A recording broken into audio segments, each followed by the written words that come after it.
Los colisionadores como el LHC se llaman detector de colisionadores de exploración, es decir, sospechamos que hay una partícula y necesitamos hacer un barrido de energía para ver dónde la encontramos. Una vez que sabemos en qué rango de energía está, se construye una máquina que se llama de precisión, que funciona ya no con protones como el LHC, sino con electrones y positrones, y el objetivo es medir con la mayor precisión posible la producción de este tipo de partículas.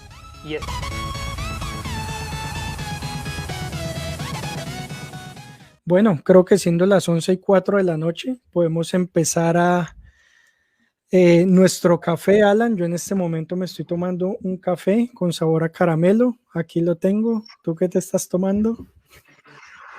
Pues un café con sabor a café ordinario en realidad. No tuve mucha elección.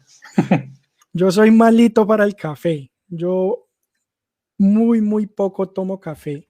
Digamos que aquí lo tomo porque este sabor me gusta mucho, pero no soy de las personas que, por ejemplo, va y se compra un café.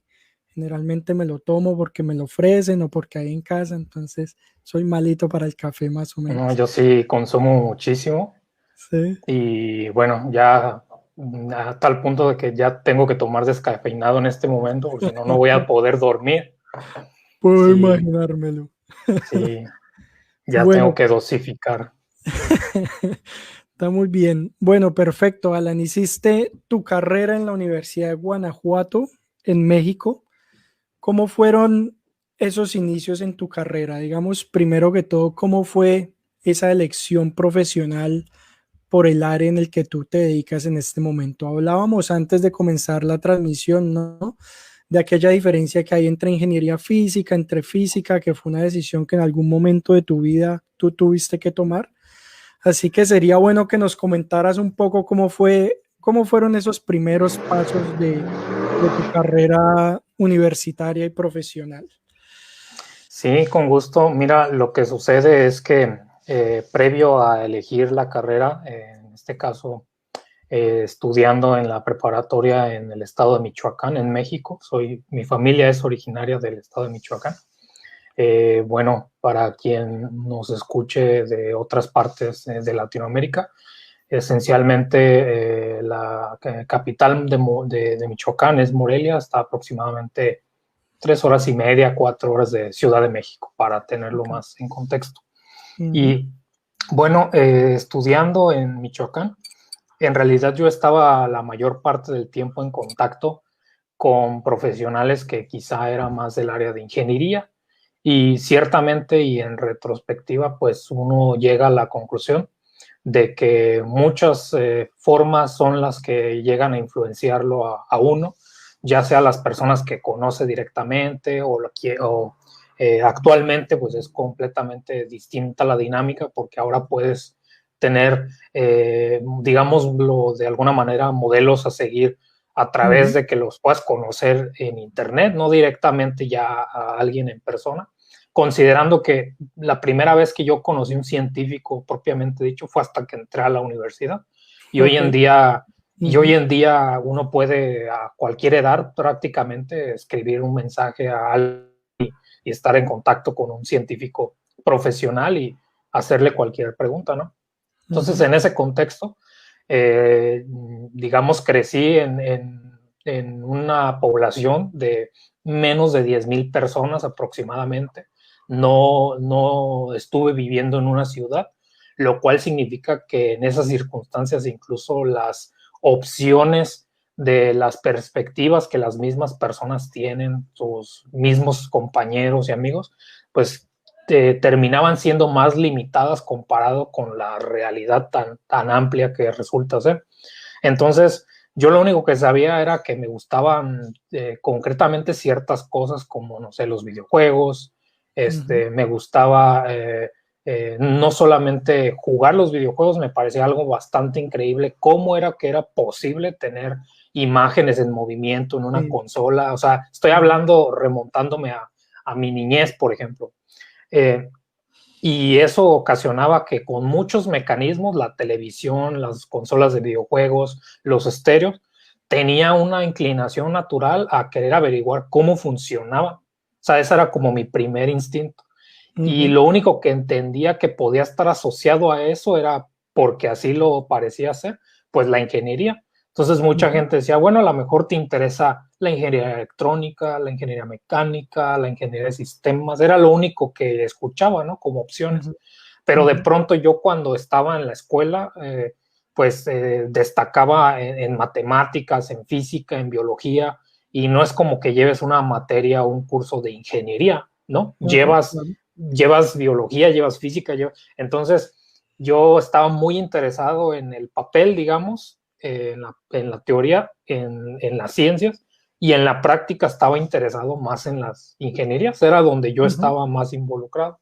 Entonces yo siempre tuve este conflicto de que externamente la gente me decía, bueno, es que quizá tú podrías estudiar ingeniería porque son las opciones que conocemos. Nunca había conocido un físico, absolutamente nadie me podía decir, no, pero si tú estudias física también vas a poder hacer esto y esto. Entonces, simplemente ya incluso bastante tardío, o sea, ya tenía que tomar una decisión para poder enviar mi solicitud a la universidad y todo. Yo estaba en este conflicto de que ninguna de las ciencias que yo quería estudiar, pues tenía el título, pues, digamos, a lo mejor de manera ingenua en aquel entonces de ingeniero, ¿no? Entonces, lo más que se parecía a lo mejor es como ingeniero químico o ingeniero industrial. Entonces, eventualmente llegué a la reflexión por básicamente azar de decir, bueno, pero, o sea, a mí me gustaría estudiar algo como física porque me preocupaba bastante el hecho de decir, y bueno, es respetable igual la decisión de cualquier persona, que de pronto decía, bueno, si yo estudiara algo como, no sé, leyes, a lo mejor leyes está limitado, a lo mejor no es así, ¿verdad? Pero pensaba que quizás si estudiaba leyes estaba limitado a México, ¿no? Y que si yo quería estudiar leyes internacionales, pues tenía que ser otro nivel, de tal manera que reflexionaba y decía, bueno, pues, ¿qué profesión no cambiaría incluso si me mudara a Marte, ¿no? Si eso fuera posible. Y decía, pues física, o sea, lo único que no va a cambiar, o sea, porque la cualquier otra biología en profesión, Marte podía ser distinta también, ¿no? cualquier otra profesión puede ser arquitecto, pero es diferente hacer arquitectura fuera de la Tierra. Esa era la manera en que yo reflexionaba, ¿no? Entonces decía, pero yo quiero ser entonces físico, pero también quiero ser ingeniero. Pero si existe la ingeniería física, ¿por qué no existiría, perdón, si existe la ingeniería química, ¿por qué no existiría la ingeniería física? Entonces simplemente una búsqueda rápida en una tarde, así como de ingeniería física y listo. Encontré que al menos en México había 4 lugares en aquel entonces en donde se podía estudiar y simplemente por un criterio de decir, bueno, no quiero irme hasta el norte del país, tomando en cuenta que yo radicaba, digamos, más en el centro, ¿no? Entonces no quiero irme hasta el norte del país, tampoco quiero irme hasta el sur del país, y las opciones de la Ciudad de México a lo mejor en ese momento decía, no, como que no me sentiría a gusto estando en la gran ciudad, ¿no? Era como yo lo veía. Y la otra 21 opción era... millones de habitantes, lo discutimos la otra vez. Sí, y simplemente dije, bueno, la otra opción era en Guanajuato, específicamente en la ciudad de León. Y yo decía, bueno, yo de repente empecé a pensar que en muchas ocasiones en mi vida había escuchado sobre esa ciudad, pero nunca había ido. Y digamos, la Universidad de Guanajuato es bastante conocida en México y todo. Y dije, bueno, pues, ¿por qué no? Y así fue como básicamente un análisis interno de que una carrera así tenía que existir. Fue quizá muy afortunado porque sin haber conocido nunca un físico, sin haber conocido nunca incluso a alguien que estudiara ingeniería física, pues poder llegar a concluir que las características que yo identificaba, pues me orientaban a eso. Y la mejor parte fue de que no tuve que tomar una decisión, porque pude ser simultáneamente tanto físico como ingeniero. Y bueno, eso fue más o menos la trayectoria. Ya, perfecto. ¿Qué podrías comentarnos sobre las diferencias entre ser físico y ser ingeniero físico? Digamos, tanto en la parte académica, lo que uno estudia en la universidad, como en la parte laboral cuando uno sale pues al mundo. Sí, bueno, ya habiendo, digamos, cursado toda la ingeniería física, al menos en donde yo estudié, pero es bastante similar en las otras universidades que imparten esta carrera. Esencialmente podríamos pensar la ingeniería física como estudiar la carrera de física, pero con el área terminal de ingeniería.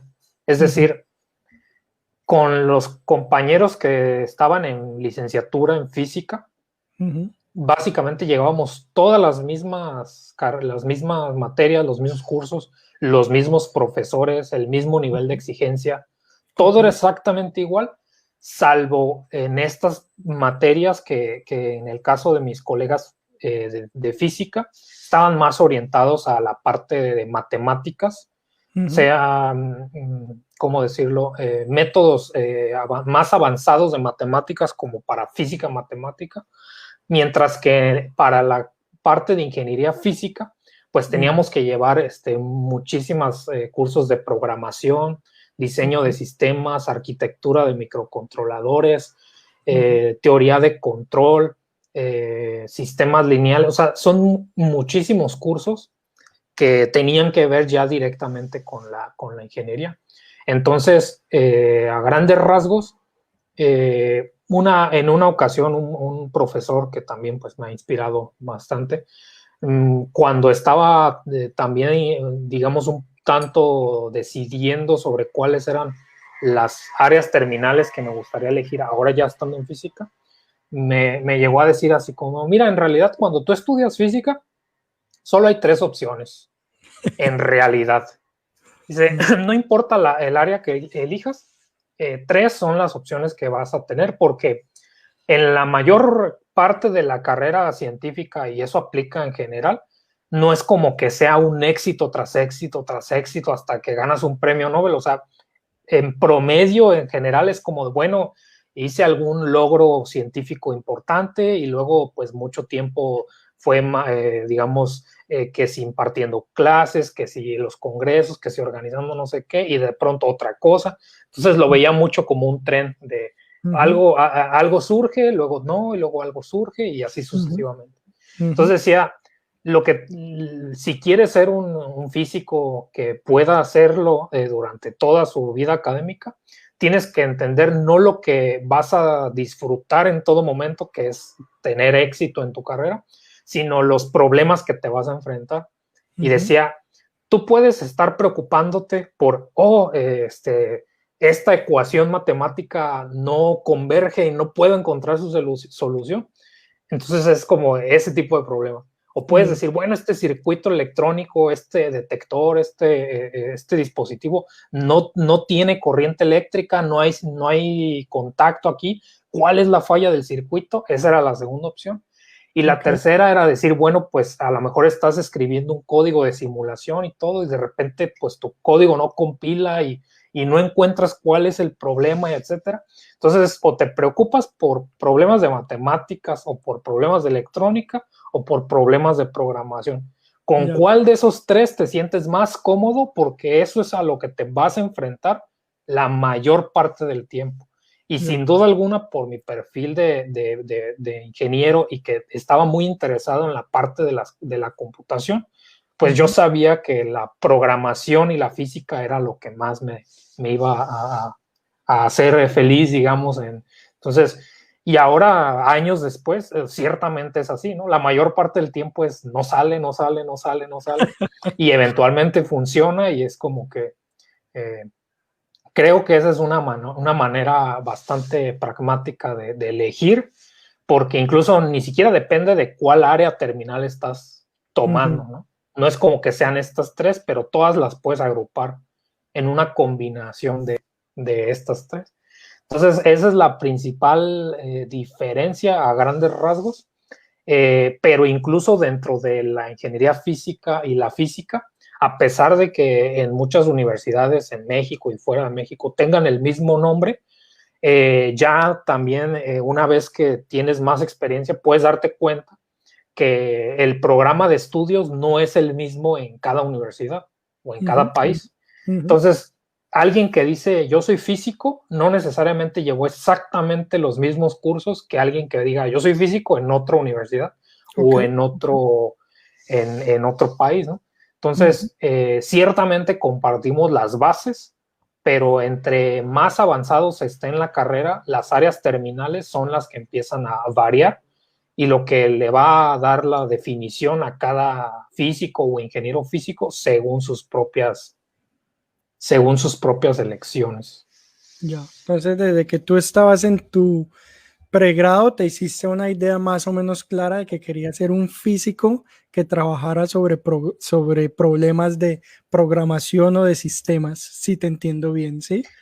Sí, sí, en general esa es la idea, ¿no? En este caso hablamos de que en los proyectos complejos, como en los que terminé involucrado como un acelerador de partículas, no es nada más o sea, hay personas trabajando en la parte más de matemáticas, otras más en la parte de electrónica y otras más en la parte de las simulaciones, pero todo está relacionado. Entonces, al final de cuentas, un físico termina trabajando en algún momento de su vida académica o profesional en cualquiera de estas áreas, pero aquí estamos hablando específicamente de un físico que se dedica a la investigación, ¿no? Porque no es la única posibilidad tampoco. ¿Qué nos podrías contar de esas posibilidades, particularmente en tu área? Es decir, si en este momento está algún chico de la prepa, está algún estudiante en sus primeros semestres de universidad que quiere tener algo como una idea de, ok, yo como ingeniero físico, ¿a qué podría dedicarme? Digamos, ¿cuál es la gama? Ya nos hablaste de problemas de la electrónica, de problemas de las ecuaciones, de problemas de la programación, pero viéndolo desde un punto de vista, digamos, del empleado, ¿qué posición podría tener uno en X o Y empresa? Digamos, algunos ejemplos. Sí, mira, digamos, afortunadamente la generación de físicos, de ingenieros físicos que me tocó, han sido bastante diversos en sus elecciones, por lo cual puedo hablar, digamos, de primera mano de cuáles son estas muy concretas áreas de posibilidad. Y fuera de eso también ya personas que no necesariamente conozco directamente, pero que conozco cuáles son sus caminos laborales. Entonces, en este caso, ya sea en cualquiera de ambas opciones, pero en particular de ingeniería, lo que podemos tomar en cuenta es primero que, digamos, al menos en teoría, lo que define la ingeniería física es o se piensa como el puente entre la física y las demás ingenierías que tienen un área de especialización, de tal manera que está particularmente pensado o diseñado para que, a pesar de que no tengas los mismos conocimientos al mismo nivel de especialidad que un ingeniero mecánico, mecatrónico, eléctrico, químico, etcétera, tienes las mínimas bases para poder establecer una comunicación profesional entre estos distintos ingenieros y, digamos, con la parte de la física, porque en realidad los grandes proyectos de la física requieren de la interacción de muchísimos distintos campos de la ingeniería y la ciencia. Entonces, de alguna manera eso da lugar a que hay muchos campos que identificamos como exclusivos de la física directamente, pero entendemos que en el mediano o largo plazo eventualmente veremos cada vez más ofertas educativas que específicamente puedan crear como ingenierías enfocadas a estas tecnologías que la ciencia, en particular la física, está desarrollando en este momento. Te pongo casos concretos. Actualmente no existe algo así como, al menos en México y quizá en otras partes ya se esté comenzando, pero no tenemos algo así como ingeniero en aceleradores de partículas. O sea, ese sería el caso completamente concreto, pero hay físicos de aceleradores de partículas. Entonces, la idea es que eventualmente haya la suficiente demanda y los suficientes personas como para decir que quizá este campo amerita ser una ingeniería por sí misma, de tal manera que ya no necesites llegar hasta un doctorado para tener esos conocimientos. Otro caso sería, hoy mismo hay físicos que están trabajando con computadoras cuánticas y básicamente necesitas tener de un doctorado esencialmente y tener conocimientos precisamente de la cuántica para llegar hasta ese punto. Pero eventualmente, no necesariamente, pero es completamente posible que en algún futuro es como de, bueno, es que ahora necesitamos que exista gente que se empiece a preparar en esta área desde la carrera, no hasta el doctorado. Pregrado en computación cuántica, básicamente. Y hacer un pregrado en computación cuántica. Y si reflexionas, hay muchas ingenierías que no aparecieron de la noche a la mañana, o sea, en algún momento era un conocimiento muy especializado que solamente doctores en ciencias, en química, en física, en biología o etcétera, tenían acceso a estos. Y eventualmente fue como, ¿sabes qué? Esto tiene una importancia a nivel tecnológico e industrial que no podemos simplemente limitarnos a tener solo doctorados en esta área. De tal manera que si uno se pone a investigar cómo surgieron las distintas ingenierías, podemos irnos dando cuenta de que fue más o menos ese desarrollo. Y lo mismo puede ser, por ejemplo, hay gente que es tiene un doctorado en óptica, ya sea de muchas áreas del conocimiento, pero eventualmente tienen ese doctorado y eventualmente habrá algo así como ingeniería en óptica o en optoelectrónica, etcétera. Entonces, es de alguna manera precisamente el puente entre la física que está, digamos, por definición en la frontera, o eso es lo que busca hacer, y que gradualmente puede ir traduciendo eso a tecnologías tangibles o aplicaciones industriales tangibles para la sociedad. Entonces, eso es a grandes rasgos. Y ahora ya como casos específicos, es mucho más difícil, y a lo mejor la gente que nos escucha va a decir, bueno, pues me parece difícil de creer, pero es mucho más difícil plantear un campo del conocimiento o de la vida profesional donde un físico en mayor o menor medida o directa o indirectamente no pueda tener una actividad, porque, por ejemplo, la formación que se lleva como físico a nivel de probabilidad, de estadística, programación, electrónica, es al mismo tiempo no solo específico, sino de propósito general, de tal manera que hay personas que trabajan en el campo, por ejemplo, de las finanzas, concretamente compañeros míos se dedican a crear, por ejemplo, modelos estadísticos para poder hacer predicciones de cuáles deben de ser los modelos de crédito y de finanzas de sistemas bancarios, o sea, trabajan en el banco y no estudiaron algo relacionado directamente a eso, es por sus conocimientos les permitan aprender en un tiempo que quizá otra persona sin esos conocimientos no podría hacer de manera eficiente, ¿no? Entonces ahí estás haciendo una conexión entre la física y la economía. Y si hay especialistas que es econofísica, por ejemplo. Otra de las áreas es colegas que estuvieron más involucrados con el área de la medicina. Y eso es bien importante porque si hay personas que nos escuchan que dicen, pues yo estoy indecisa entre medicina y física, pues como de no tienes que elegir, o sea, puedes dedicarte a la física y elegir como el área terminal, la física médica. Entonces igual tengo compañeros que se dedican a poder hacer digamos, ciertos dispositivos para hacer diagnósticos sobre la osteoporosis, sobre la diabetes, o sea, a nivel de que puedan entender esos fenómenos físicos para poder diseñar equipamiento y terapias y diagnósticos para que en combinación con las personas que son médicos puedan hacer esa integración. Y así nos podemos ir. Por ejemplo, tengo colegas que están en el sector automotriz y por su área de la óptica, en principio dirías, bueno, ¿qué tienen que ver los autos?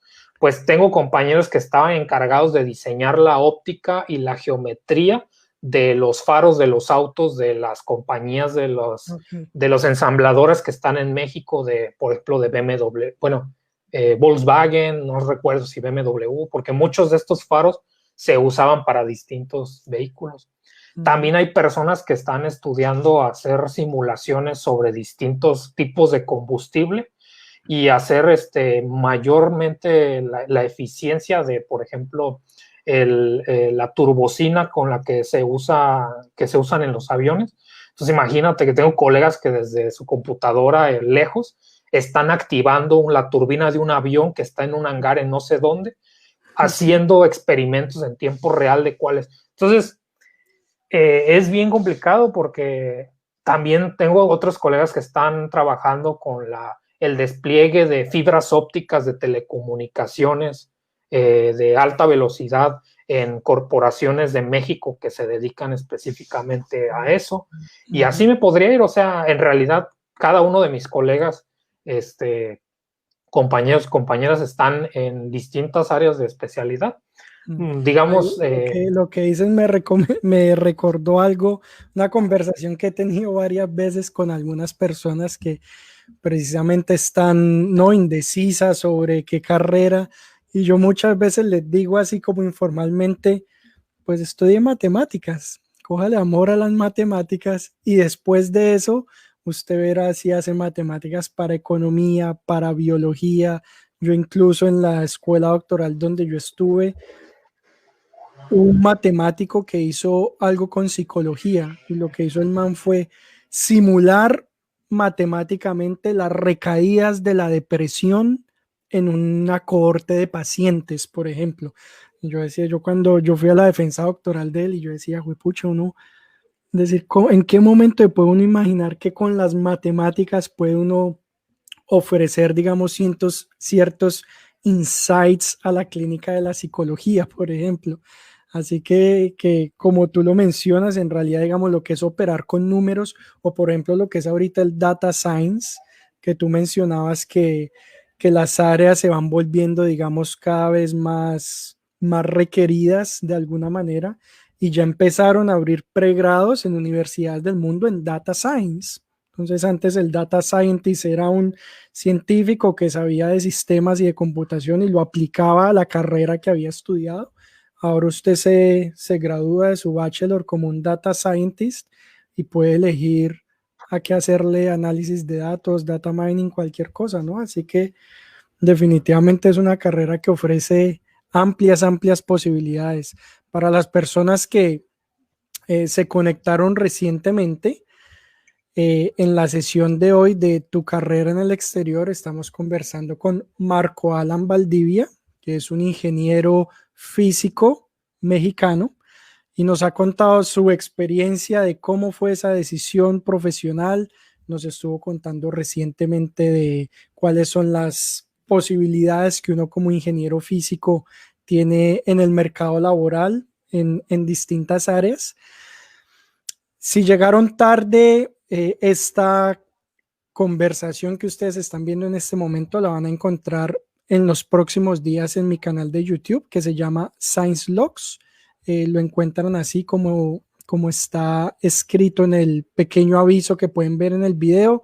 También los invito a que nos conectemos a través de redes sociales, Twitter o Instagram, Science_Logs. Y les cuento que Alan tiene su propio canal de divulgación y estoy seguro que de eso nos va a hablar un poquito más adelante porque es una historia interesante la que me contaste de tus hermanos. Ese canal se llama This Charming Quark. Lo pueden encontrar así en Facebook como una página y lo pueden también encontrar así en YouTube. Así que si quieren estar en contacto con Alan, pues pueden encontrarlo a través de estas redes. Bueno, yo creo que llegamos a un punto álgido y que creo que puede ser de interés para muchas de las personas que nos ven, y es después de haber, digamos, transitado esa carrera durante tu pregrado, de haber decidido en ese momento, bueno, yo me gustaría dedicarme a los problemas de programación ¿cómo fue en ese momento ese salto o digamos ese proyecto que tú empezaste a construir de salir de México para hacer tu doctorado en el exterior? ¿Fue algo casual? ¿Fue algo que ya venías pensando desde el pregrado? Digamos, ¿cómo fueron esos primeros pasos? Yo creo que esto es muy fundamental porque en Latinoamérica, bueno, yo soy colombiano, Alan es mexicano y en las conversaciones que he tenido no solamente en este espacio de Science Logs, sino en Facebook en general, en los grupos, me da la impresión que siempre en Latinoamérica tenemos, digámoslo así, una mentalidad o un complejo que nos dice que para hacer una carrera en el exterior, que para estudiar en el exterior, o uno necesita ser, mejor dicho, un Einstein, necesita ser el mejor de su universidad y que le den una beca, o necesita mucho dinero para hacerlo. Pero muchas de las experiencias que hemos tenido aquí, mi propia experiencia ha sido que no es necesariamente el caso, que para usted estudiar en el exterior, usted necesita disciplina para construir un plan profesional que usted va desarrollando poco a poco, tal vez en cuestión de meses, en cuestión de años. Así que nos encantaría saber cómo fue esa senda que tú empezaste a caminar para decir, ok, voy a irme desde México a trabajar nada más y nada menos que en el CERN, que es el centro de investigación nuclear más importante del mundo, ¿no? Sí, mira, quizá aclarando un poco más que específicamente en física, pero digamos aquí podríamos incluir a otras áreas más afines. En realidad, las personas que tienen el interés de dedicarse a la investigación y hacer una carrera académica, en el caso de la física es un completamente sí o sí hacer el doctorado. Y quizá pudiera decir que no necesariamente la maestría, porque digamos, incluso en alguna otra ocasión, me parece que aquí en tu canal ya lo has mencionado, que, y es importante que la gente lo sepa, que también cuando decimos maestría o doctorado no significa lo mismo en América, en Europa o en Asia. Y a lo mejor eso es difícil de visualizar en primera instancia, pero es completamente cierto. Entonces, por ejemplo, mientras que en Europa hacer la maestría es más enfocado para cuando vas a meterte algo ya, algo como a una compañía o algo industrial o etcétera, pues la gente puede directamente hacer un doctorado que, bueno, se le llama doctorado directo. Pero en Estados Unidos, bueno, en el continente americano en general, normalmente la maestría es un paso necesario para poder hacer el doctorado. Entonces es completamente otra situación. Entonces, hablando específicamente de México, es así. Primero, si quieres hacer el doctorado, tienes que hacer la maestría y de la maestría, pues el pregrado. Entonces, en el caso de la maestría en física, al menos en la Universidad de Guanajuato, en el campus de León, en principio pueden aceptar a físicos o áreas afines, ¿no? Lo dejan así porque puede ser que vengan de otras profesiones, de otras ingenierías, puede ser, o otras licenciaturas, y siempre y cuando acrediten los conocimientos de física necesarios, pues pueden entrar a hacer la maestría, ¿no? Entonces, cada país tendrá una estructura diferente, pero para el caso del posgrado en México, o digamos el inicio de los posgrados en México, puedo hablar al menos de 3 caminos distintos, donde puede o no necesariamente todos llevarte a estudiar en Europa o fuera de Latinoamérica. ¿Por qué digo esto? Porque en muchas ocasiones uno pudiera llegar a la conclusión de que, y es, digamos, se puede debatir si eso es así o no, que necesariamente fuera es lo mejor para tu área de especialización o tu profesión. Y eso no es necesariamente así. O sea, en mi caso yo tuve que caer aquí en Suiza porque el CERN es básicamente la referencia mundial sobre el área en la que yo estoy. Sería completamente equivocado si el área a la que yo me quisiera dedicar estuviera en México y simplemente por decir me quiero ir, pues me voy a ir de donde debería estar, ¿no? Entonces, hay muchas áreas que se están desarrollando en México, entonces por eso no podría directamente decir que todo tiene que ser necesariamente fuera, ¿no? O sea, depende de cada caso. Yo estoy de acuerdo también que el tema de la financiación suele ser el primer criterio para decir, bueno, pues por más que aquí esté bien o mal, o etcétera, pues no podré darme el lujo de estar estudiando y pagando por estudiar cuando pudiera irme al extranjero y estar recibiendo un sueldo por estudiar. O sea, es completamente distinto y pues lo entiendo. Sin embargo, quizá, y esto lo he venido escuchando con, no necesariamente colegas, pero al menos en México se suele escuchar, de que de pronto se piensa que el hecho de que la gente se prepare en un doctorado es de alguna manera independiente con la realidad de la comunidad científica de tu país, y eso no es así, porque al menos en física tenemos, por ejemplo, el Consejo Nacional de Ciencia y Tecnología, y sé que hay algo equivalente en todos los países de Latinoamérica esencialmente. Y lo que quizá hasta muy avanzado tenemos conciencia, al menos en física, es de que un área de investigación, o sea, ya sea aceleradores, computación cuántica, o la otra que haya mencionado, no la hace un solo científico. O sea, eso pareciera como obvio, pero normalmente no hacemos esa reflexión. Y no lo hacemos porque en la mayor parte del tiempo el siguiente paso es demasiado obvio. Estás en pregrado, el siguiente paso es la maestría, el siguiente paso es el doctorado, el siguiente paso es el postdoctorado, y es como, ¿y luego qué? Entonces, de pronto no entendemos cómo es que se está estructurando las comunidades científicas, al menos en México se les llama redes temáticas, así es como se está estructurado, y es a partir de estas redes temáticas cómo se puede solicitar financiación a nivel de México, ¿no? Por ejemplo. Y cosas similares suceden en otros países, de tal manera que a nivel de país, hablemos de Europa, hablemos de Latinoamérica, no se puede costear, o al menos con mayor razón en Latinoamérica, no se puede uno costear tener simultáneamente comunidades científicas de todas las áreas de la ciencia. Entonces, normalmente es como de, bueno, Alemania los identificamos siendo frontera en, no sé, ¿verdad? En robótica, por dar un ejemplo, ¿no? Pero no es necesariamente una potencia tecnológica agrícola, un decir, ¿no? O un ejemplo. Entonces, de pronto, Japón lo identificamos con ciertas áreas, pero no en todas.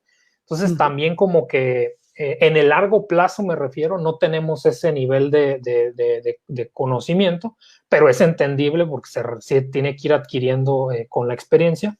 Pero a lo que voy es de que en mi caso particular, por ejemplo, que pertenezco a la red de física de altas energías, pues ya hay toda una estructura de científicos que han pasado por esa etapa, digamos, que son las personas que ya tienen conexiones en los distintos laboratorios del mundo. De tal manera que han organizado, y cada área lo puede hacer de manera diferente, tener la posibilidad de tú entrenarte, ya sea estando en una universidad del extranjero, inscrito directamente, o inscrito en una universidad nacional, y permitirte entrenarte en el extranjero. Por eso digo que en realidad esta sería como la tercera opción. Una cosa es quedarte solamente en tu país, otra es quedarte completamente fuera de tu país, y en otra hay opciones, digamos, transiciones. De tal manera que si tú estás dentro de un proyecto científico consolidado, normalmente se tienen recursos precisamente para poder enviar a los doctorantes a distintas partes del mundo. Entonces, por ejemplo, en mi caso particular, yo estoy en esa tercera opción, porque yo sigo inscrito en la Universidad de Guanajuato en el doctorado, pero el CERN no es una universidad, es un centro de investigación, y necesito estar inscrito en una universidad para poder yo estar aquí. Y la manera en la que se puede estar aquí y conseguir todo el estatus de doctorante igual que como cualquier otro estudiante de la Unión Europea, pues es a través de convenios que se realizan entre los científicos de esa área y los que se encuentran acá. De tal manera que, y esto puede variar de área a área, pero en el caso de física se tiene algo que se llama, bueno, básicamente son concursos, porque los lugares disponibles en distintos laboratorios, hablo de Alemania, Japón, Francia y Suiza, digamos, son limitados de tal manera que tienen que priorizar pues a quienes sí pueden darle esas opciones. Entonces, básicamente hacen una convocatoria nacional y se dividen entre los que prefieren teoría y los que prefieren experimento, y de acuerdo a eso, 50% van a ser tus conocimientos de física y 50% van a ser tus conocimientos, no quiero decir específicamente de inglés, pero sí de comunicación, porque han tenido en el pasado problemas con que de repente mandan a las mejores personas en física y de pronto pues no pueden coexistir con otros científicos o comunicarse o etcétera. Entonces... ¿Y esos conocimientos cómo te los evalúan? ¿Un examen o miran las notas de la universidad o cómo es eso? Normalmente tienes como talleres de distintos temas y estás como una semana más o menos en una universidad y de pronto es como de, ok, vas a aprender sobre este tema con la mejor, o sea, con el experto nacional de ese tema. Luego, otro tema y así sucesivamente. Entonces, en algún momento te tienen que hacer una evaluación escrita o que es un código, etcétera. No. Y ese es un primer filtro.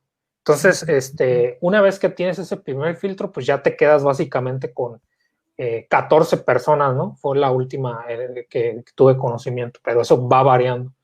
Y de pronto ya de esas 14 personas, si solo tienes 7 lugares, pues haces una entrevista, ahora sí en inglés, y te van preguntando como, oye, pero de estas opciones, ¿por qué quieres ir a este lugar? Y van evaluando si, básicamente lo que se descarta es si la persona quiere ir al extranjero solo por ir al extranjero y decir que fue al extranjero y pasearse, o en realidad esta persona es la persona adecuada para irse a ese laboratorio. Entonces, ese es el proceso específico del área de física. Cada otra área tendrá sus mecanismos, pero, y aunque bueno, pues eso es respetable, ¿no? O sea, si de pronto alguien dice, yo no quiero tener esta tercera vía y yo quiero directamente irme al extranjero, tener una beca directamente en el extranjero, que eso es completamente posible, pues ahora el detalle es que como tú te estás separando de la infraestructura científica de tu país, la idea sería que pues si estás yéndote a otro país, te integres a esa infraestructura, porque si no, pues te estás quedando ni en un lado ni en el otro. Sí, o sea, ¿me explico? Entonces, tú puedes hacer lo mismo porque en México reciben estudiantes también de otras partes del mundo, de América Latina, bastantes, y una vez que llegan a México, pues se van integrando que sí al doctorado y eventualmente son profesores y no digo que sea completamente fácil o que del 100% de la gente que aplique a esas posiciones se quede ahí, pero es posible, ¿no? Entonces, ¿cuál era la motivación tuya de venir al CERN? Es decir, cuando a ti te hicieron esa entrevista y te preguntaron, bueno, ¿y usted por qué se quiere ir para el CERN? ¿Cuál fue, digámoslo así, ese, lo voy a llamar carretazo, pero en un tono, digamos, muy, muy profesional además, ¿no? ¿Cuál era esa idea, pues, que tú tenías, ese proyecto de investigación que querías desarrollar particularmente aquí en el CERN? Sí, lo que pasa es que en esa ocasión, como menciono, está dividido entre la parte teórica y la parte experimental. La parte experimental es específicamente la de detectores de partículas y la teórica es de física de partículas. Entonces, en México no existe o no existía en ese momento el área de aceleradores de partículas. Entonces, de tal manera que cuando a nosotros nos preguntaron, bueno, porque no era la única persona interesada en esos temas, que cuál de las dos opciones queríamos, igual es como de, no, yo quiero la tercera opción, o sea, la que no me estás ofreciendo. O sea, yo no quiero ni la 1 ni la 2, yo quiero dedicarme a aceleradores de partículas. Entonces fue como de, caray, pues ya llegaste hasta aquí y no sabemos cómo integrar lo que tú quieres porque genuinamente no estás haciendo lo que los demás están haciendo, que es todo el mundo se quería venir al CERN, ¿no? O sea, daban el CERN y otra opción. O eso era lo más común. Y yo dije, como que les dijiste, no, yo voy a ir al CERN y voy a volver y les voy a construir un acelerador de partículas. De hecho, una compañera y yo dijimos, no, pues nosotros a donde se pueda, pero de esta área. O sea, originalmente nos habían planteado la posibilidad de estar en Estados Unidos, en Fermilab, pero pasaron muchas situaciones ahí extrañas de que no contestaban y que las cartas y que no sé qué, ya te imaginarás. Y como ya se tenía, digamos, más o menos, pues, los recursos, fue como de, bueno, te podríamos enviar, digamos, al CERN, pero no tenemos los recursos disponibles para enviarte al CERN. O te esperas a ver si te responden en Estados Unidos y te mandamos con los recursos que ya tenemos para Estados Unidos. Entonces me dieron a elegir entre correr el riesgo de venir al CERN con la posibilidad de que no pudiera tener yo esos recursos y a ver cómo me las arreglaba, o irme en principio a lo seguro a Estados Unidos. Y bueno, el CERN, los colegas físicos que nos escuchen sabrán que pues es básicamente el lugar donde se hace la física, en este caso de partículas. Y no lo dudé, ¿no? Dije, bueno, pues mejor me voy y ya después averiguo cómo resolverlo. Yo miro a ver qué hago.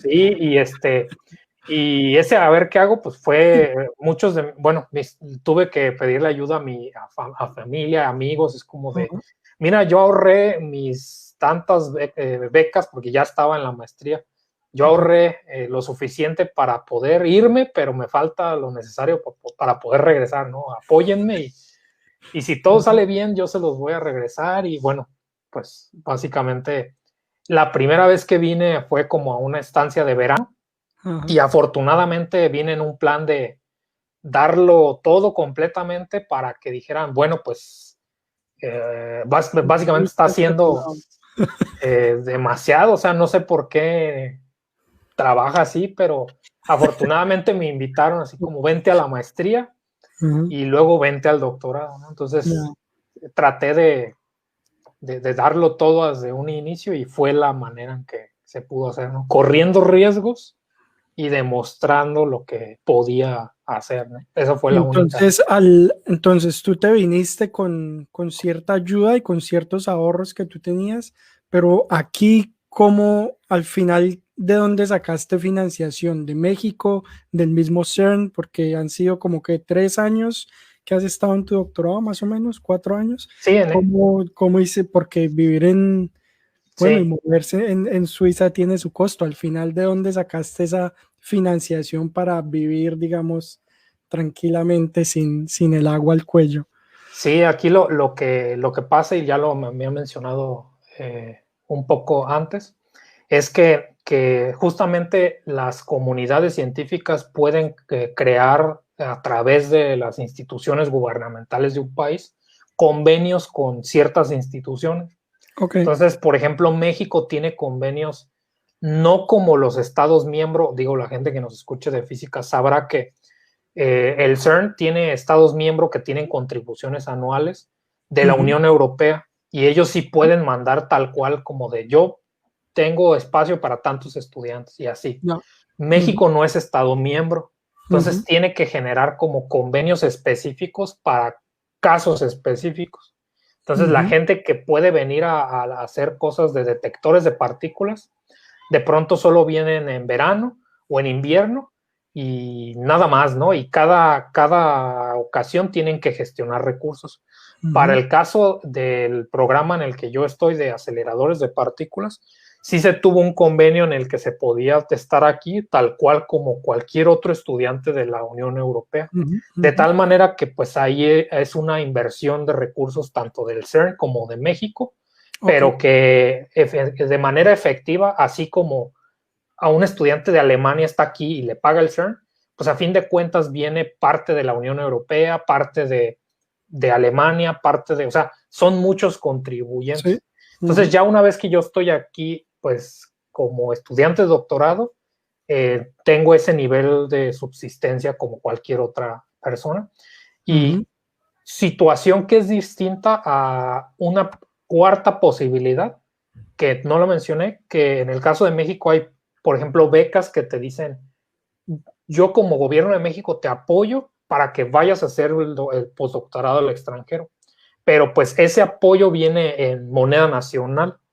Y el problema, el gravísimo problema es que por la inflación, que en América Latina es una palabra que conocemos bastante bien, si de pronto al inicio de los 4 años de doctorado, lo que sea, te alcanzaba bien, Claro. tengo compañeros, ¿no? Que yo los conocí, es como de 3 años después, me siguen dando el mismo dinero desde mi país, pero ya no me alcanza, ¿no? Porque ahora que lo estoy... Y por ejemplo el CERN, y quisiera pensar que muchas instituciones que tienen estudiantes internacionales, lo que hacen es que tus ingresos de tu universidad locales se tienen que declarar, por así decirlo, ante el CERN.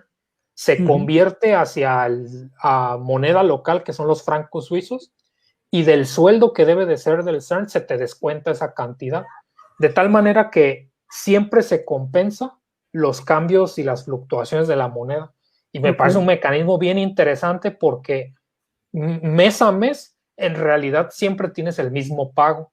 O sea, digamos, monetariamente podrás tener más en nacional o en local, pero esas fluctuaciones se van compensando. Y ese mecanismo no está cuando directamente te vas con el apoyo nacional.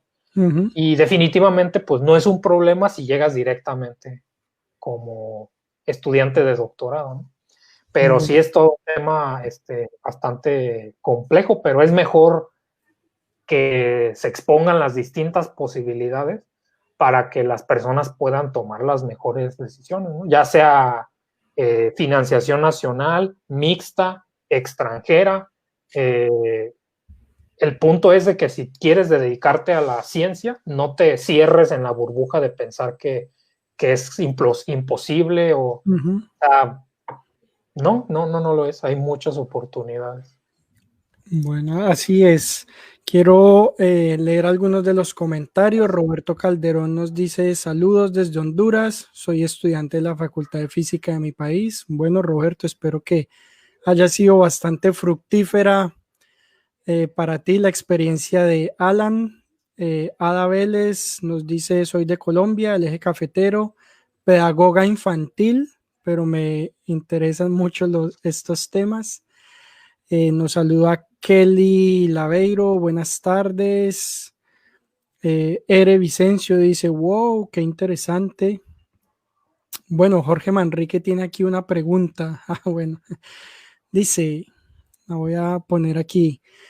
Existen muchos estereotipos sobre los físicos y en la serie de Big Bang Theory nos muestran un lado amable de lo que hacen los físicos teóricos.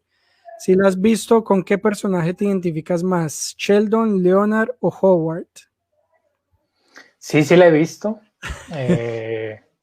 No resultó las últimas temporadas de mi gusto en realidad, porque no sé cómo decirlo sin que suene mal o extraño, pero en algún momento me di cuenta que casi que el sueño de Sheldon, Leonard y de ellos pues era venir al CERN. Y era como... Y tú ahí en el CERN. Ajá, entonces es como... Ya se volvió como ya no aspiracional, sino...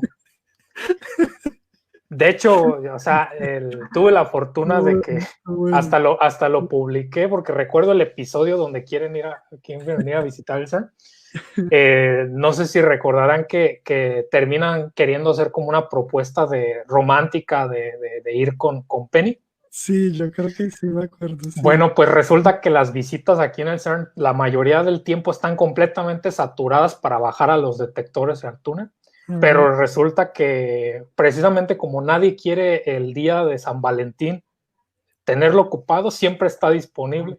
Entonces a mí ya me tocó varias veces ir con mi esposa de día de San Valentín a bajar hacia al detector, hacia el Yo túnel. creo que eso es un dato que no lo botan en cualquier lado. Si usted quiere visitar el CERN, vaya el día de San Valentín. Oigan. Justamente es como, o sea, las personas que no tienen ese amor por la física serían como, no, yo me dedico a otra cosa, pero como ambos, mi esposa y yo, pues tenemos esa pasión por la ciencia, pues entonces no sé con cuál identificarme, la verdad, No, muchas veces, como dicen que son estereotipos, pues claro, justamente se pensaron en distintas muchas veces como físico exhibes distintas características como esos personajes, pero se quedan muy lejos de ser una muestra representativa de eso, ¿no? Entonces eso es muy cierto. como que terminaba, como que la comedia terminaba siendo su mismo estilo de vida en lugar de que de su estilo de vida surgiera la comedia, ¿no? Entonces Ya, no sé, como ya. que creo que Bien, es interesante si alguien no se dedica a la física porque al menos te involucras con la terminología ujú, y de repente se vuelve interesante, pero pues cuando ya eres físico profesional ya la ficción se queda un poco, ya. o sea, ser físico realmente es mucho más interesante que un personaje, ¿no? O Mm. sea, se queda Yo puedo decir completamente. lo mismo. Yo soy neurocientífico y ¿cómo es que se llama la novia de Sheldon? Se me olvidó. Amy. Amy. Y yo creo que Amy poco representa al neurocientífico promedio, tanto en su personalidad como en lo que hace. Yo estoy Pero lo peor es que entiendo. ella sí es Sí. científico, o sea, la Ah, sí, actriz bueno, es científica. sí, sí, sí, ella sí es Y uno neurocientífica. pensaría que precisamente lo interpretaría así. Bueno, Listo. José Clemente nos dice, Alan, recibe un fuerte abrazo, sano y seguro desde México. Antonio Ramos, bueno, dice, aunque Sheldon es la parte que conoce bastante, es insufrible para sus amigos. Bueno, es la verdad. John Frey Figueroa, saludos desde Asafi, Cali. Asafi es una asociación de astrónomos aficionados en Cali. Y bueno, aquí te están viendo, Alia María Gabriel Portilla manda saludos desde Bolivia. Nos está viendo Rivaldo Raymond. Primero les pido disculpas si no leo todos los comentarios. Por algún motivo, los que me aparecen aquí en el sistema no son todos los que aparecen en los comentarios de Facebook, cuando uno los ve en Facebook. No sé por qué motivo, así que pues leo los que me salen aquí. Sabina Bello nos dice, estas entrevistas son muy interesantes y cercanas. Muchas gracias a ti, Sabina, por acompañarnos. Ethan Cruz, maravillosa inspiración, Marco. Saludos desde México. Bueno, muchas gracias, Ethan, por acompañarnos. Nos dice, bueno, a ver, ¿qué más? Matías Sepúlveda nos saluda. Boris Cepeda nos saluda desde Chile. Muchas gracias, Boris. Eh, bueno, aquí nos preguntan qué tuvo que hacer para llegar allá. Creo que ya hablamos de eso. Nos saludan desde Aternún, Matías Sepúlveda. Saludos desde Aternún. No sé qué es Aternún. ¿Alguna idea qué es Aternún? Bueno, aquí Roberto Calderón dice, gracias por motivarme de verdad. Son increíbles. Bueno, allí ya que Roberto nos escribía desde Honduras, era estudiante de física. Así que bueno, ya tiene una motivación mayor Roberto para seguir adelante con su carrera. Yuriko Yamamoto pregunta, ¿cuántos años tienes? 27. 27 años, bastante joven. Yo tengo 32, imagínese. Santiago Álvarez Serrano, soy de Colombia y hago parte de la Facultad de Física. Bueno, muy bien, Santiago. Gracias por acompañarnos. Bueno, dice después Santiago, tengo el propósito de salir del país y ser alguien. Bueno, yo creo que es un poco parte de lo que nos comentaba antes Alan hace algunos minutos de que, bueno, de que hay ciertas áreas del conocimiento en donde de verdad es ventajoso salir. Yo creo que precisamente la física es una de ellas, ¿no? Especialmente porque al igual que las neurociencias, incluso por supuesto, mucho más que las neurociencias, son ciencias para las que se necesita mucho dinero para investigar, ¿no? Yo no puedo imaginarme cuánto cuesta prender el acelerador de partículas y hacer una corrida de alguna cosa. Me imagino que eso deben ser eh, costos exorbitantes que en Latinoamérica pues no nos los podemos permitir. Entonces, para esas áreas tan costosas, yo diría que creo que Alan estaría conmigo, vale la pena, ¿no? Salir a explorar algo en países desarrollados que tienen plata para eso. Eh, Nos dice, sería bueno que extendieras esta conversación a profundidad sobre el trabajo que realizas en el CERN. Bueno, yo creo que no a profundidad, pero ahorita Alan sí podría comentarnos brevemente lo que hizo durante su estancia doctoral en el CERN. Bueno, ya, aquí dice Aeturum, el grupo, por ahí entré, por supuesto, es un grupo de WhatsApp al que yo envié la invitación. Nos dice Carlos Cruz, ¿conoces a químicos en el CERN? ¿Qué trabajo realizan? Gran charla, saludos desde Guanajuato. Pues qué bien, hasta Guanajuato. Sí, aquí tengo mi taza de la, sí, se alcanza, de la Universidad de Guanajuato. Ya, ok. Aquí la tengo disponible. Ahí está bien representada Guanajuato. Bueno, primero lo que menciona de química, directamente o curiosamente entre las personas que están aquí en el CERN, creo que nunca he escuchado que me pregunten a mí o a alguien más o entre las demás personas cuál es su área de especialización. Ya. O sea, sí lo podemos inferir y en algunas veces sí lo he escuchado, pero lo que quiero llegar con esto es que mi impresión es que en México y en América Latina, de pronto asociamos directamente cuál es tu título y cuáles son tus conocimientos.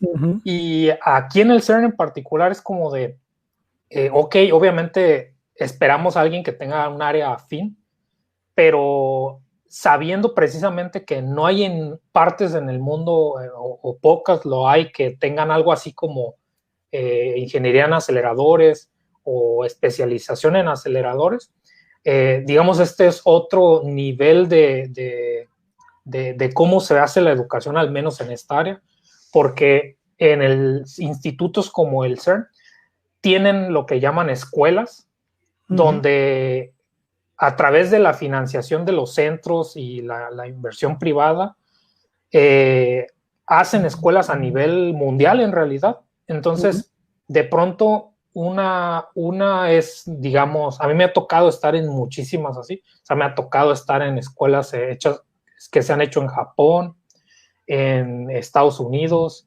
aquí en Francia, y de pronto es como de, a ver, Alan necesita para su proyecto conocer sobre este tema. Sí, ok.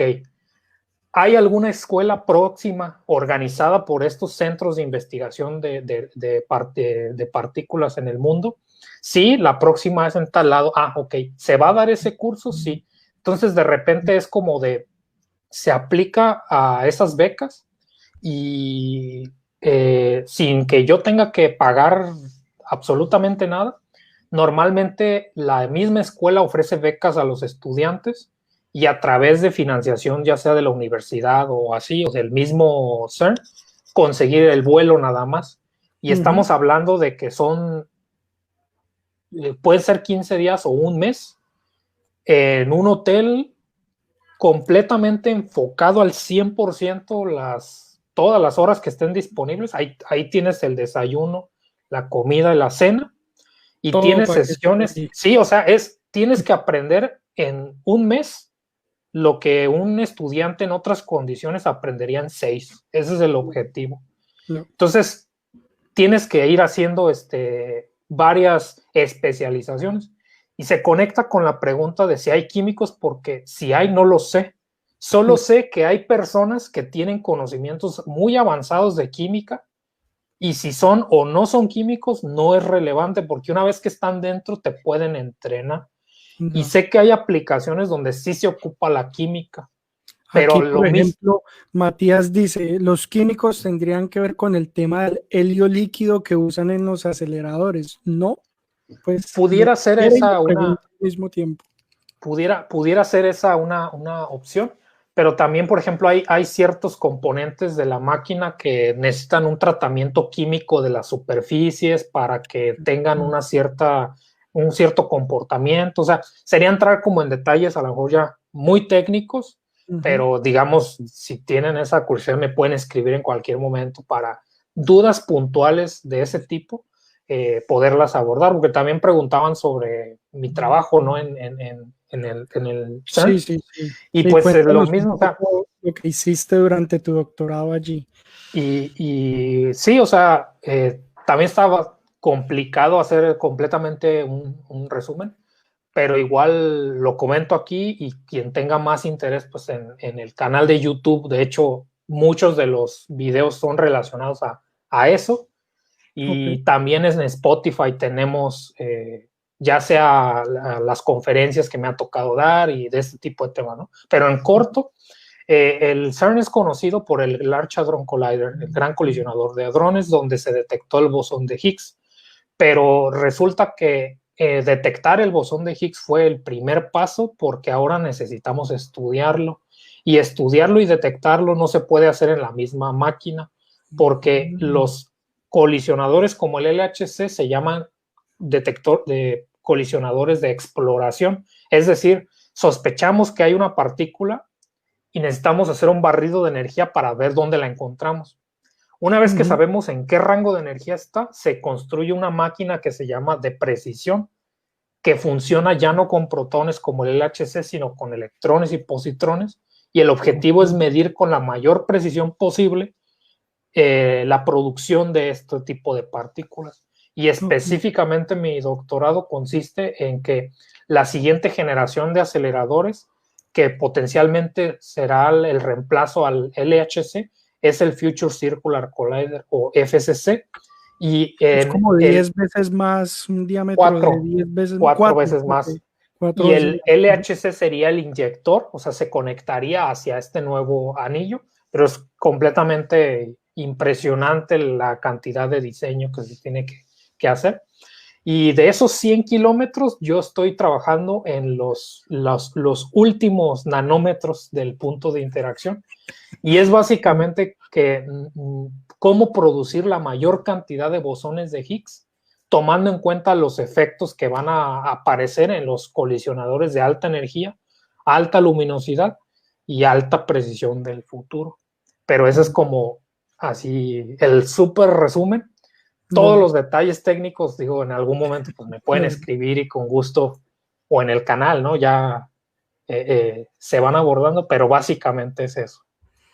Así que si en un futuro no se pueden detectar los suficientes bosones de Higgs para estudiarnos, es tu responsabilidad, más o menos. En uno de los canales, sí, sí, sí. Porque Perfecto. también somos bastantes personas trabajando en el proyecto, pero porque se ocupan hacer muchas cosas.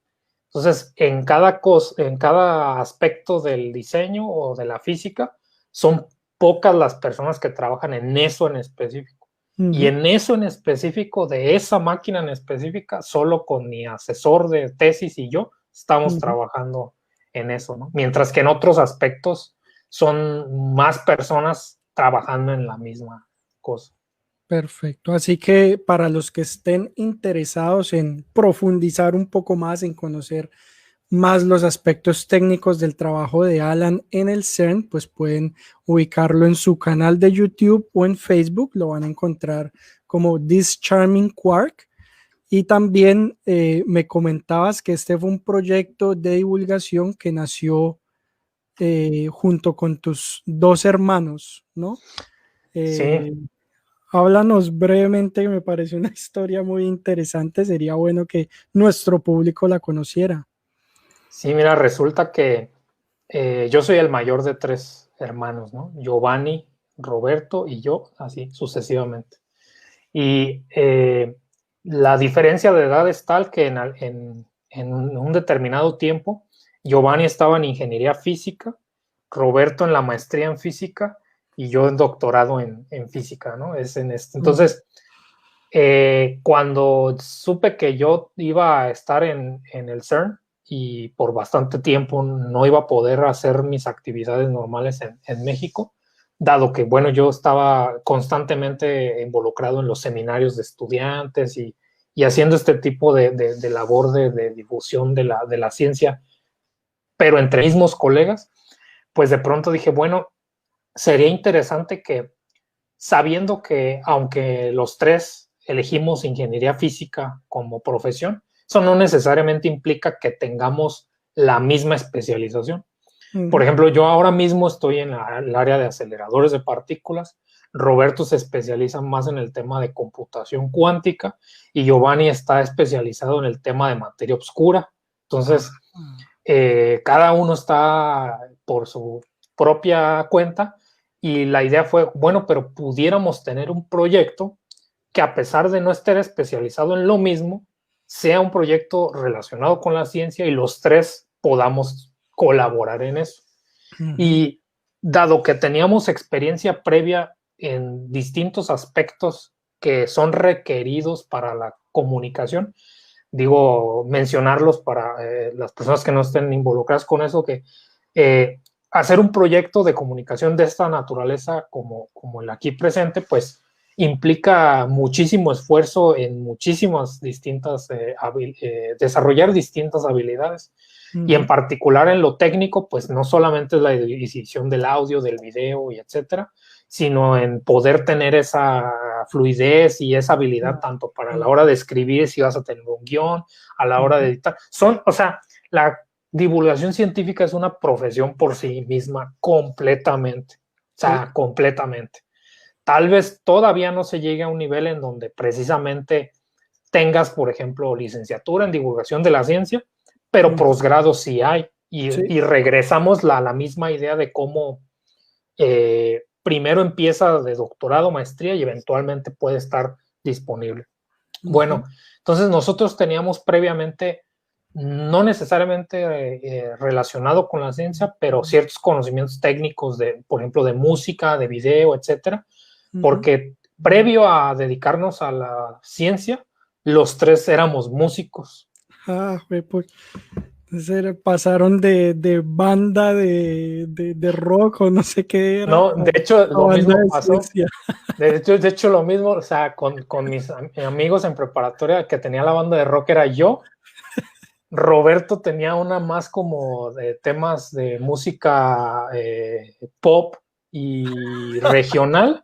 Y Giovanni tenía un grupo que era de música, bueno, los de México conocerán más como norteña, o sea, y tocábamos muchos instrumentos. O sea, entre los tres, voz, batería, bajo, guitarra, violín, tololoche. Entonces, si estaba en la misma onda siempre en diferente frecuencia, ¿no? Exacto, o sea, sí hemos tenido muchos intereses similares porque, bueno, nos influenciamos mucho por las mismas contextos, pero eso no implica que no tengamos una individualidad de qué queremos hacer. Por supuesto. Pero lo menciono porque nosotros ya teníamos experiencia con el tema de audio, porque teníamos que de pronto que si el concierto, que si no sé qué, o sea, ya teníamos esa experiencia. Y en el tema de video, experimentando que si el video musical, que si no sé qué. Digo, eso ya, esa etapa pues la reemplazamos por la de 100% ciencia, pero de pronto seguimos tocando, ¿no? O sea, ¿no? Sabíamos que no nos íbamos a dedicar a la música. Pero es ese tipo de habilidades que de pronto dijimos, bueno, ya tenemos esa experiencia previa que nos podía servir para iniciar en ese aspecto.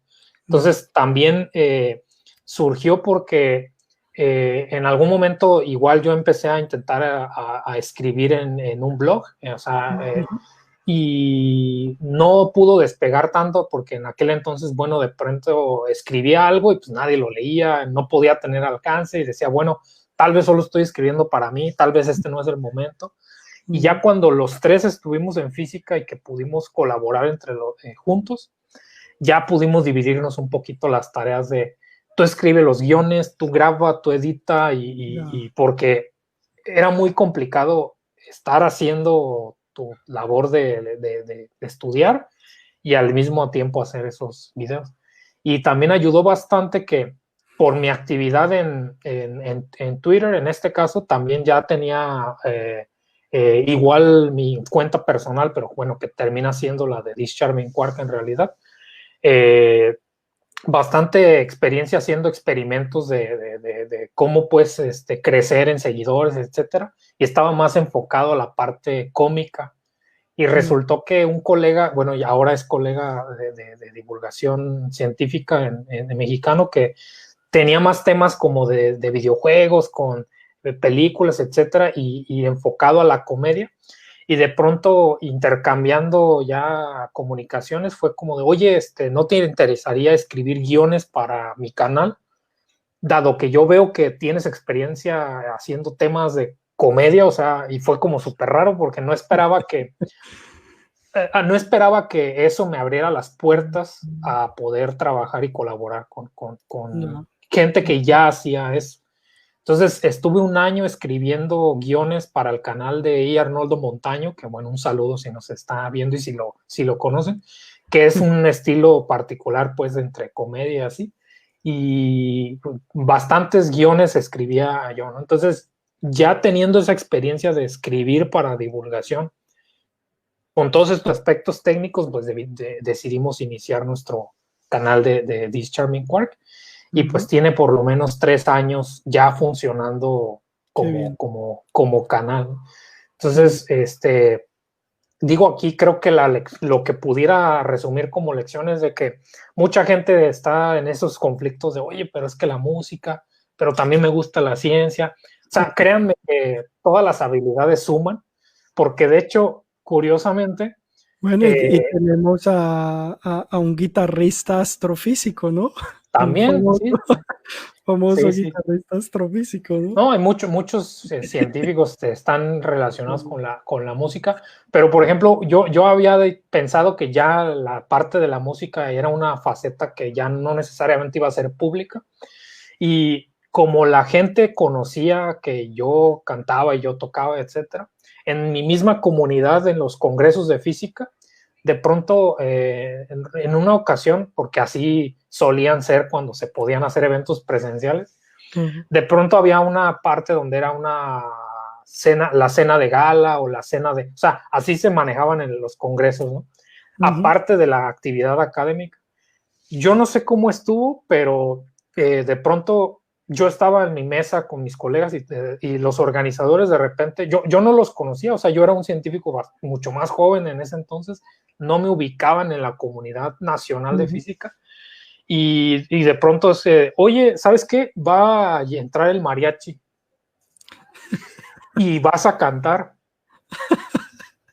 Sí, que hubo un momento en que te invitaban a los congresos de física no para hacer ponencias, sino para cantar.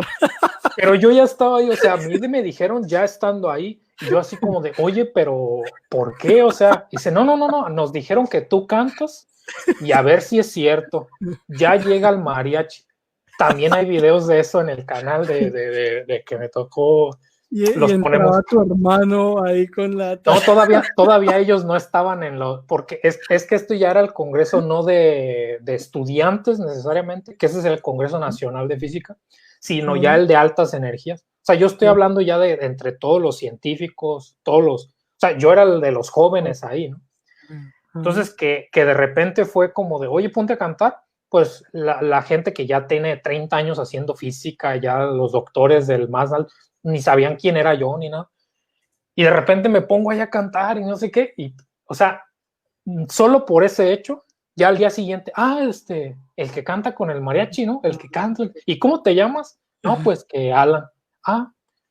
O sea, la música me abrió... Eso es también como útil en los papers, ¿no? Pones tu nombre ahí, The Singer, entre paréntesis. Ya pudiera ser así.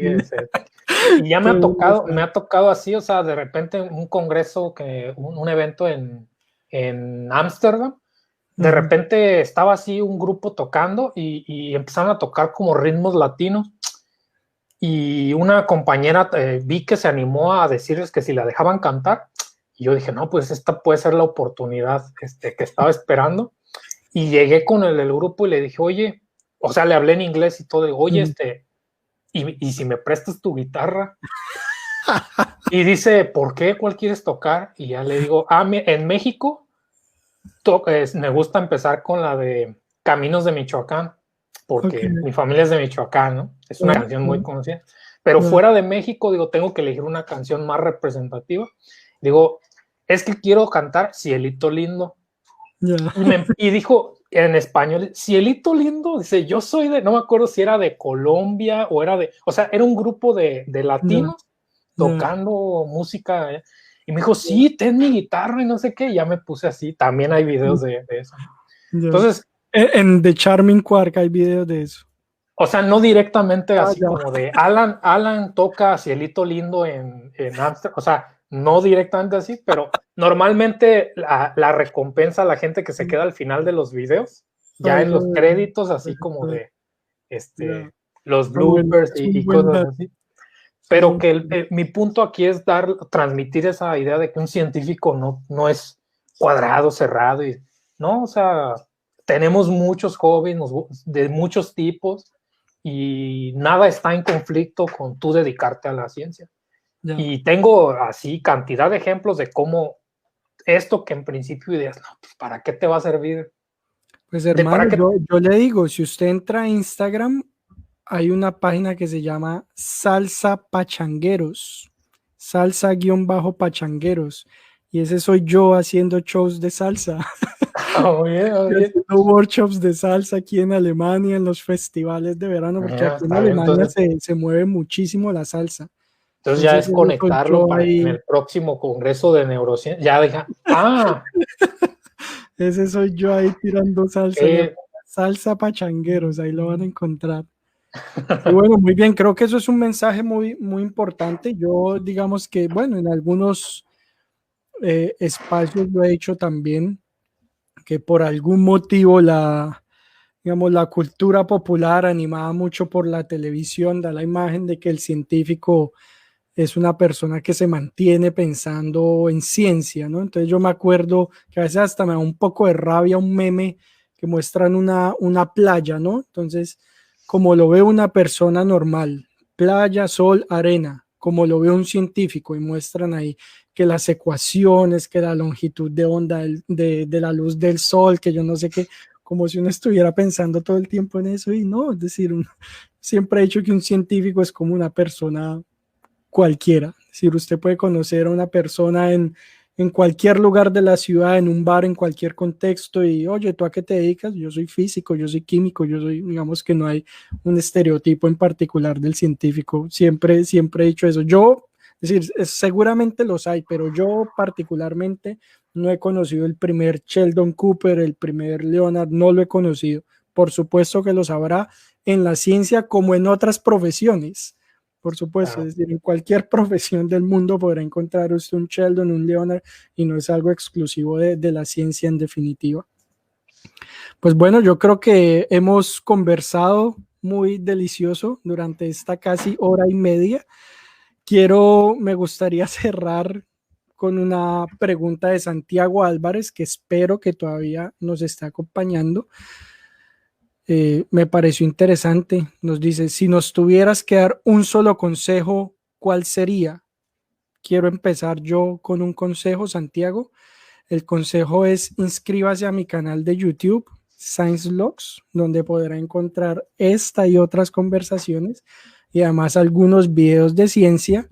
Y le voy a dar un segundo consejo ahí de ñapa. No se pierda mañana mi conferencia sobre el Big Bang.